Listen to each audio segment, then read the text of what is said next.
अरे लाग्यो लाग्यो जेठ रे ऐसा हाड कंवरते जा रे लग तोड़ो लाग्यो रे सावणे बादो।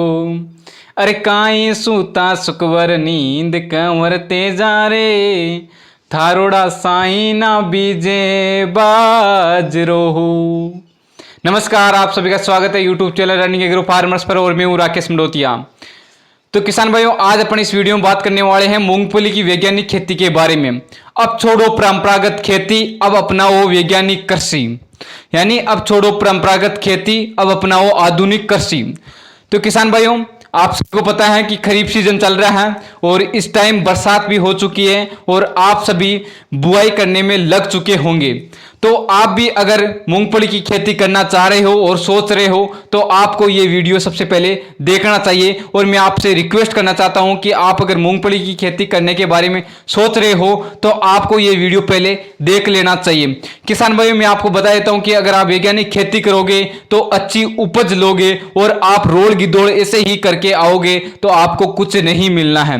किसान भाइयों, घर से उठकर ऐसे ही मतलब बो के आ जाओगे, बुआई करके आ जाओगे तो कुछ नहीं मिलना। और आप ढंग से तरीके से प्लानिंग के साथ कृषि करोगे तो मैं आपको आश्वासन देता हूं, आपको मैं विश्वास दिलाता हूं कि आप लाखों रुपए आराम से कमा सकते हो। तो किसान भाइयों, करते हैं वीडियो की शुरुआत। तो मैं आपसे हाथ जोड़कर विनती करना चाहता हूं कि आप इस चैनल पे नए हो तो चैनल को सब्सक्राइब कर लीजिए और इस वीडियो को अंत तक देखिए ताकि आपका उद्धार हो जाए। तो किसान भाइयों, करते हैं वीडियो की शुरुआत और मैं आपको ऑथेंटिक तरीके से आपको वैज्ञानिक खेती करना सिखाऊंगा। किसान भाई, मैं आपको बता देता हूं कि मैं एग्रीकल्चर से बीएससी कर रहा हूं, यानी कृषि विज्ञान से बीएससी कर रहा हूं। मैं एग्रीकल्चर के बारे में पढ़ता रहता हूं, किसानों के बारे में पढ़ता रहता हूं कि किस प्रकार की उनको कृषि करना चाहिए। और मैं आपको बता देता हूं कि मैं भी एक किसान का बेटा हूं और किसान खेती कैसे करते हैं उनको भी मैं जानता हूं और मैं पढ़ता हूं, वो भी उनसे कंपेयर करता हूं। तो मैं सोचता हूं कि यार किसान क्या पता किस प्रकार से खेती करता है तो उनको मुनाफा नहीं मिलता है कि। तो किसान भाइयों, आप इस चैनल पे नहीं हो तो चैनल को सब्सक्राइब कर लीजिए ताकि मैं आपके लिए कोई वीडियो लेकर आऊं वीडियो सबसे पहले आपके पास पहुंचे। तो करते हैं वीडियो की शुरुआत और मैं आपको इस वीडियो में मूंगफली से लाखों रुपए कमा के बताऊंगा, ठीक है ना। तो वीडियो पूरा देखिए। तो किसान भाइयों, मैं आपको बता देता हूं कि मूंगफली की वैज्ञानिक खेती किस प्रकार करें और आपके क्षेत्र में मूंगफली की खेती हो सकती है नहीं हो सकती वो भी मैं सभी चीज बताऊंगा। और अगर आप अब मूंगफली की तैयारी कर मतलब मूंगफली की बुआई करने की सोच रहे हो या फिर मूंगफली की खेती करने की सोच रहे हो तो मैं जो आपको चीजें बताऊंगा उनमें से जो फॉलो कर सकते हो वो फॉलो करना। और अगर आप अगली साल बुआई करते हो तो मैं आपको ये कह देना चाहता हूं कि आप जो मैं बता रहा हूं उस तरीके से आपको खेती करना है, क्योंकि मैं आपको ऐसी चीजें बताऊंगा कि आधी प्लानिंग तो आपको पहले खेत में कर देनी चाहिए थी, आधी तैयारी तो। लेकिन अब आपको मतलब बुआई करने का टाइम आ गया है तो आपको इस टाइम तो मतलब तैयारी में कर देनी चाहिए और अब बुआई जो फॉलो कर सकते हो वो फॉलो जरूर कीजिएगा। तो किसान भाइयों, करते हैं वीडियो शुरुआत और मूंगफली खेती में आपको बताता हूं कि वैज्ञानिक खेती किस प्रकार से करते हैं। और मैं भी आपको बता देता हूं किसान का बेटा हूं, मैं जानता हूं किसान किस प्रकार से खेती करते हैं। तो मैं आपको बता देता हूं कि मूंगफली एक उष्ण कटिबंधीय जलवायु का पौधा है जो कि लंबे और से गर्म जलवायु की आवश्यकता होती है। जिस क्षेत्र में गर्म मौसम रहता है ना उस क्षेत्र में इस मूंगफली को आसानी से उगाया जा सकता है। लंबे और गर्म जलवायु की आवश्यकता होती है। और मैं आपको बता देता हूं कि मूंगफली एक खरीफ ऋतु की फसल है। और मैं आपको यह बता देता हूं कि यह 50 से 100 सेमी वर्षा जहां होती है वहां आप आसानी से मूंगफली की खेती कर सकते हो। यानी जहां 50 से 100 सेमी वर्षा होती है वहां आराम से आप मूंगफली की खेती आराम से कर सकते हो। और मैं आपको बता देता हूं कि इसको आप 25 से 30 सेंटीग्रेड तापमान पर आराम से इसकी खेती कर सकते हो। यानी जहां आपके अगर तापमान 25 से 30 सेंटीग्रेड रहता है तो आराम से आप इसकी खेती कर सकते हो। अब मैं आपको बता देता हूं कि आपको इस मतलब इसकी मृदा की आवश्यकता है, किसकी मृदा, कौन सी मृदा में आप इसकी बुआई कर सकते हो, यानी मृदा कौन सी चाहिए इसके लिए। यानी सोइल आप क्या है कि रोल गिदोड़ करने के लिए हर कोई मृदा में यानी मूंगफली की खेती बो देते हो तो वो फिर क्या है कि होती नहीं है। तो मैं आपको बता देता हूं कि इसके लिए बलुई या बलुई दोमट मृदा की आवश्यकता होती है जिसमें जल निकास हो, यानी जिसमें पानी नहीं भरना चाहिए। बलुई या बलुई दोमट मृदा में आप इसकी आसानी से खेती कर सकते हो। अब मैं आपको बता देता हूं कि उस मृदा का पीएच मान 6 से 8.5 पीएच मान रहना चाहिए। 6 से 8.5 पीएच मान वाली मृदा में आप आसानी से इसकी बुआई कर सकते हो। अब मैं आपको बता देता हूँ कि आपको खेती की तैयारी कैसे करनी है। तो मैं आपको बता देता हूँ कि मूंगफली जमीन में लगती है, इसलिए आपको 2 से 3 बार गहरी जुताई कर देनी चाहिए, यानी पिलाऊ निकलवा देने चाहिए 2-3 बार, या फिर मतलब वो इसे कल्टीवेटर से चला देना चाहिए ताकि वो जमीन भुरभुरी हो जाए और गहरी जुताई हो जाए, और फिर बाद में पाटा लगाकर उसको समतल कर लेना चाहिए। अब तो पहले तो मैं आपको ये बता देता हूँ कि आपको बुआई करनी है ना, उस समय आपको बुआई के समय उसमें क्या डालना है, मृदा में क्या डालना है। तो मैं आपको बता देता हूँ कि हानिकारक कीटों से बचने के लिए आपको क्या करना है, 25 किलोग्राम मिथाइल पैराथियान उसमें प्रति हेक्टेयर डाल देना चाहिए, यानी 25 किलोग्राम आपको मिथाइल पैराथियान खेत में डाल देना चाहिए प्रति हेक्टेयर की दर से, यानी 4 बीघा में डाल देना चाहिए। और अगर आप मिथाइल पैराथियान नहीं डालते हो तो आप क्यूनाल पोस्ट डाल दीजिए 1.5% प्रति हेक्टेयर की दर से, यानी 1.5% प्रति हेक्टेयर की दर से आप अपने खेत में क्यूनाल पोस्ट डाल दीजिए, या मेलाथियान डाल दीजिए 25 किलोग्राम प्रति हेक्टेयर। अब मैं आपको बता देता हूं कि आपको किस्म का कौन सी वैरायटी का उपयोग करना है। अगर आप मूंगफली की खेती कर रहे हो तो आपको कौन सी किस्म लेनी है, कौन सी वैरायटी लेनी है, कौन सा बीज लेना है। तो मैं आपको बता देता हूं सर्टिफाइड बीज का उपयोग किया करो। आप हर जो कोई भी दुकान पर जाते हो और हर कोई बीज लेके आ जाते हो, वो मतलब सर्टिफाइड बीज नहीं होता है, अच्छा बीज नहीं होता है, तो आपको अच्छा सा बीज लेके आना है। तो मैं आपको बता देता हूं कि मूंगफली 3 प्रकार की होती है। एक तो होती है फैलने वाली, एक होती है गुच्छेदार, एक होती है अर्धविस्तारी, यानी उसके बीच की होती है। तो एक तो होगी फैलने वाली, एक होगी गुच्छेदार, एक होगी बीच की, जिसे अपन अर्धविस्तारी बोलते हैं। तो अगर आप फैलने वाली मूंगफली बोना चाहते हो तो मैं आपको बता देता हूं कि आपको चंद्रा के नाम से बीज आता है, उसका प्रयोग करना है, या फिर आपको करना है चित्रा, जिसे MA10 भी बोलते हैं, और या फिर करना आपको M13, या फिर आपको करना है विक्रम, दुर्गा, अंबर या गिरनार। इन वेराइटियों का उपयोग करना अगर आप फैलने वाली मूंगफली बोते हो तो। और मैं आपको बता देता हूं कि अगर आप गुच्छेदार या झुमके वाली मूंगफली बोना चाहते हो तो आप प्रयोग कीजिए ज्योति, कांडीरी, किसान या हुल्ले प्रगति, इन किस्मों का आप प्रयोग कीजिए। अगर आप इनके बीच की बोना चाहते हो, यानी अर्धविस्तारी बोना चाहते हो, तो मैं आपको बता देता हूं कि आप HNG 10 या फिर RS 138 इस किस्म का आप उपयोग कीजिए। ये सर्टिफाइड है और गवर्नमेंट के द्वारा चलाई गई किस्म है, जो कि इनमें मतलब रोग नहीं लगते हैं। और आप हर कोई दुकान पर ये लाना बंद कर दो, ये फालतू में बेचते रहते हैं ना, इनसे मत लाया करो, ठीक है। अब मैं आपको बता देता हूं कि मूंगफली की बीज दर कितनी चाहिए। अब 1 हेक्टेयर के लिए यानी 4 बीघा के लिए आपको 80 से 100 किलोग्राम बीज की आवश्यकता होती है 4 बीघा के लिए, ठीक है।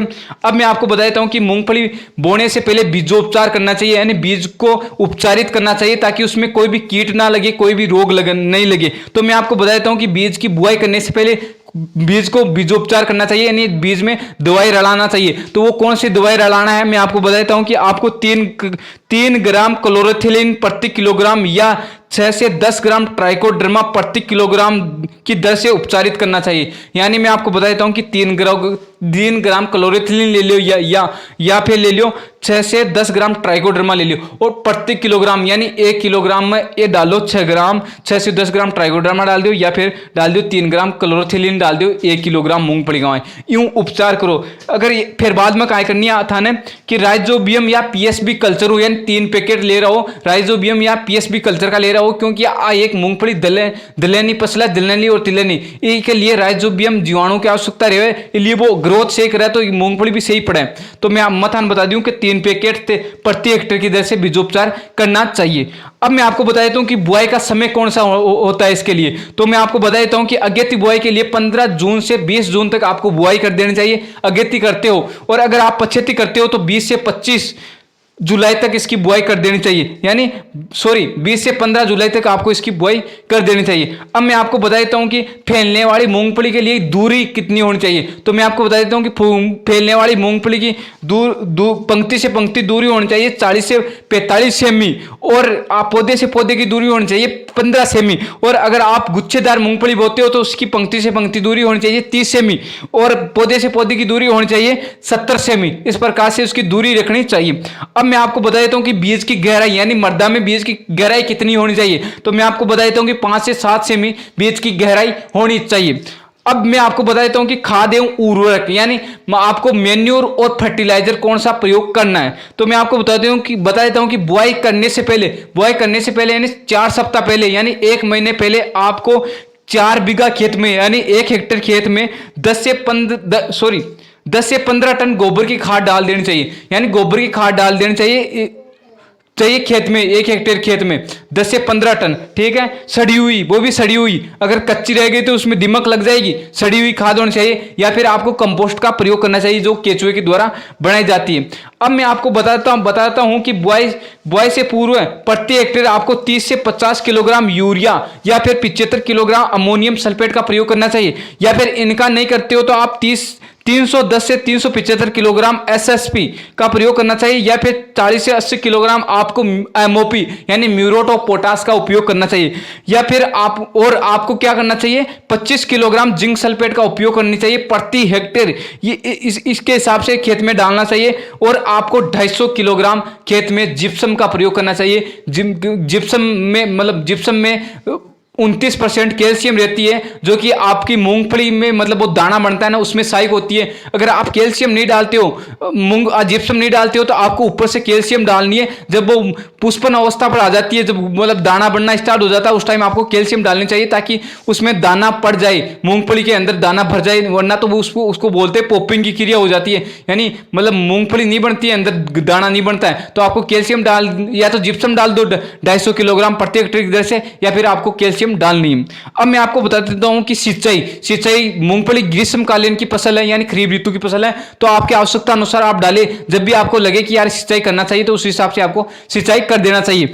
अब मैं आपको बता देता हूं कि खरपतवार नियंत्रण, यानी मूंगफली में खरपतवार हो जाता है, यानी चारों हो जाए, जो मूंगफली के अलावा जो दूसरा मतलब घास फूस उग जाते हैं ना, उनके लिए क्या करना है। तो मैं आपको बता दूं खेत में निराई गुड़ाई करनी चाहिए, टाइम निराई गुड़ाई करनी चाहिए, और 30 से 40 दिन बाद में निराई गुड़ाई नहीं करना चाहिए, क्योंकि मूंगफली के अंदर वो सुइयां स्टार्ट हो जाती है, सुइयां बनने के बाद ही मूंगफली बनती है। तो आपको 30 से 40 दिन बाद में ये निराई गुड़ाई नहीं करनी है, क्योंकि वो हिल जाते हैं ना, तब वो मतलब ऊपर निकल जाते हैं, तो उसमें मूंगफली नहीं बनती है। अब मैं आपको बता देता हूं कि घास कुल के खरपतवारी, अगर घास उग जाना मतलब अगर निराई गुड़ाई कर दिया, भी कंट्रोल नहीं हो रही हो ना, तो थनकाई करनी है कि घास कुल के खरपतवार के लिए खड़ी फसल में 20 से 25 दिन के बाद क्विनाल पोस 5% इसी की 1000 मिली दवा प्रति हेक्टेयर की दर से 5,000 लीटर पानी में घोलकर छिड़काव करें। यानी 5% इसी मतलब क्विनाल पोस से 1000 मिली दवा प्रति हेक्टेयर की दर से 5000 लीटर में पानी में डाल इस मूंगफली पे छिड़काव कर दो, ताकि वो मतलब चारा जल जाए या बढ़ जाए, जो भी आप बोलते हो उस हिसाब से। पादप संरक्षण, अब पौधे में लगता है रोग, तो रोग के क्या करना है, प्लांट प्रोटेक्शन के लिए। तो मैं आपको बता देता हूं कि मूंगफली में कीट लगते हैं, एक तो लगती है दीमक लगती है, एक सफेद लट लगती है, एक लाल बुर्दी लगती है, एक सुरंग बढ़ाने वाली कीट लगती है, एक लगती है माइट लगती है। तो ये मूंगफली को ये हानि पहुंचाती है। तो इसके लिए आपको क्या करना है, इसके कंट्रोल करने के लिए क्या करना है, इसके नियंत्रण के लिए क्या करना है। तो मैं आपको बता देता हूं कि इसके नियंत्रण के लिए प्रति किलो बीज में 4 ml क्लोरीपाइरिफॉस 20 इसी दवा मिलाकर उपचार करें। यानी थे बीज बो ना बी टाइम थनकाई करनी है, प्रति किलो बीज में 4 ml क्लोरीपाइरिफॉस ले रहा हो और 20 इसी दवा मिलाकर उपचार कर दियो, ठीक है। अब मूंगफली में और रोग बे तो बताइए मथान कीट ए बतानी मथान रोग, तो आप पर ध्यान दीजिए। तो रोग मूंगफली में कहीं हुआ है, एक तो उकठा रोग जो मूंगफली ऊपर से नीचे सूखने लग जाती है, एक होता है रोजेट रोग जो जड़ गलने लग जाती है, एक होता है चित्तीदार रोग यानी मूंगफली पर चित्ते यानी मतलब टिक्के जैसे चित्ते हो जाते हैं। एक बताता हूं, एक टिक्का रोग होता है, एक होता है किट रोग होता है, ठीक है ना, एक होता है जड़गलन जिससे जड़ गल जाती है, एक होता है अंगमारी रोग यानी मूंगफली सूखने मतलब ब्लास्ट होने लग जाती है, एक होता है कॉलर गलन यानी मूंगफली जड़ के और ऊपर यानी बीच में गलने लग जाती है, ठीक है ना, ये हानि पहुंचाते हैं। तो मैं आपको बता देता हूं कि इनके लिए आपको 4 किलोग्राम ट्राइकोडर्मा हर्जेनियम प्रति हेक्टेयर की दर से 50 से 60 किलो गोबर की खाद में मिलाकर 15 दिन छाया में सुखाकर मिट्टी में बुआई के समय डाल दे। अब मैं फिर से आपको समझाता हूं कि 4 किलोग्राम ट्राइकोडर्मा ले रहा हूं, जो कि ट्राइकोडर्मा हर्जेनियम जो प्रति हेक्टेयर की यानी 4 बीघा का माई 50 से 60 किलो गोबर की खाद में मिला बिन छाया में सूखा और 15 दिन छाया में सुखाओ और फिर मिट्टी में बुआई के साथ मतलब छिड़काव कर दो, ठीक है। अब आगे मैं आपको बता देता हूं कि एक टिक्का रोग होता है, उसके लिए ना पौधों पर मटियाले रंग के भूरे गहरे रंग के दाग पड़ जाते हैं। उसके लिए आपको क्या करना है, आधा ग्राम कार्बेंडाजिम प्रति लीटर पानी के घोल का 1.5 किलोग्राम मैंकोजेब का प्रति हेक्टेयर छिड़काव करें। 10 से 15 दिन के अंतराल पर करो। मैंकोजेब लियो, मैंकोजेब को क्या करो, आधा ग्राम मैंकोजेब में 1.5 किलोग्राम प्रति हेक्टेयर की जरूरत है, 10 से 15 दिन में छिड़काव कर दो, ठीक है ना। तो वो टिक्का रोग हो जाए खत्म। अब आगे बताता हूँ इसकी कटाई छटाई के लिए। कटाई छटाई जब मूंगफली सूखने लग जाती है और मतलब गुड़ा मतलब मूंगफली में वो दाना भरता है ना, वो पूरा भर जाता है, उस टाइम उसकी मतलब वो कटाई छटाई कर देनी चाहिए। और 7 से 10 जगहों खोद देख लियो कि भाई मूंगफली सूख गई, तो सूख गई तो फिर भी ने कटाई छटाई को टाइम हो गया तो बिन खुदा लियो। तो साहब, तो किसान भाइयों आप बताइयो मत वैज्ञानिक खेती, यानी मैं आपको वैज्ञानिक खेती बताऊं। अगर इस प्रकार से आप एक खेती करते हो तो मैं आपको दावे के साथ, आपको विश्वास के साथ आपको मैं ये कह सकता हूं कि आपके खेत में सिंचित क्षेत्र में 20 से 40 क्विंटल आपको प्रति हेक्टेयर यानी 4 बीघा में आपको 40 क्विंटल ये मूंगफली प्राप्त हो सकती है। कितनी कुंटल? 40 कुंटल मूंगफली आपको आपके खेत में प्राप्त हो सकती है। और आपको सूखा चारा 30 से 35 क्विंटल यानी 30 से 35 क्विंटल आपको सूखा चारा प्राप्त हो जाएगा, जिसे आप नीनी बोलते हो, पत्ते वाली चारा बोलते हो, वो चारा प्राप्त हो जाएगा। और आपको 20 से 40 क्विंटल मूंगफली प्राप्त होगी। तो किसान भाइयों, ये है वैज्ञानिक खेती। इस प्रकार से आप खेती करते हो तो आप लाखों